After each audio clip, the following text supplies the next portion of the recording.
দেখতে দেখতে এক সপ্তাহ হয়ে গেল এই চিংড়ি মাছটা আনা হয়েছে, যেটা মা আমাকে জোর করে দিয়েছিল চিংড়ি মাছটা। আর এখন সকাল সকাল আমি রান্না বসিয়ে দিয়েছি, যেটা হচ্ছে সকালের টিফিন গোলা রুটি।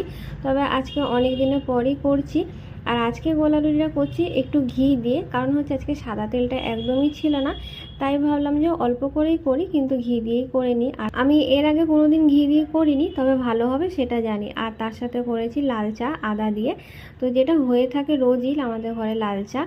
আর এখন হচ্ছে দুজনে একসাথে টিফিন করব। আর মা বাবাকেও দিয়ে এসেছি নিচে, যেটা ও গিয়ে দিয়ে এসছে, আমি রেডি করে দিয়ে দিয়েছি। আর এই হচ্ছে সেই চিংড়ি মাছটা যেটা আজকে করব। দেখতে দেখতে একটা সপ্তাহ হয়ে গেল এই চিংড়ি মাছটা পড়েছিল ফ্রিজের মধ্যে।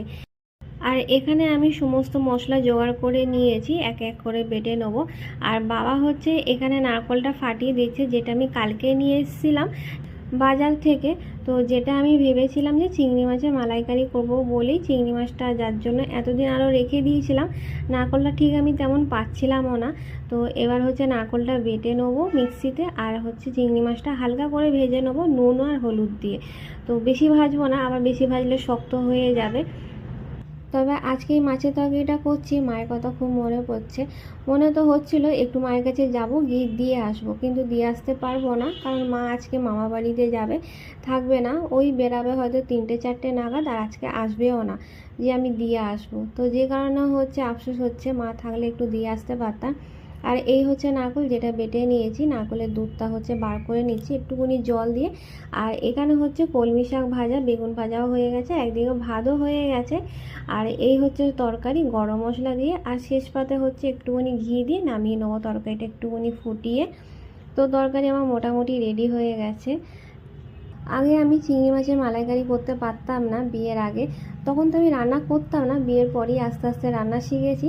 আর অবশ্য ফোন দেখে দেখে, কিন্তু আমাকে শেখানোর মতনও কেউ ছিল না, আমার শাশুড়ি মা করতে পারে না এইসব।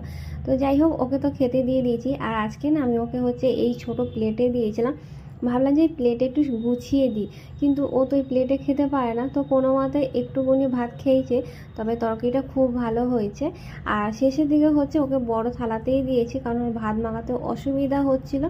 আর ওই প্লেটে শুধু ওর বিরিয়ানিই ঠিক আছে, বিরিয়ানি যখন খায় তখন ও নিজে থেকে ওই প্লেটগুলোই ব্যবহার করে। তো তখন হচ্ছে স্টিলের প্লেট নিতে চায় না, মানে থালা নিতে চায় না। আর এখানে হচ্ছে মাও খেতে বসে পড়েছে, বাবা আমরা সবাই মিলে একসাথে খেতে বসেছি।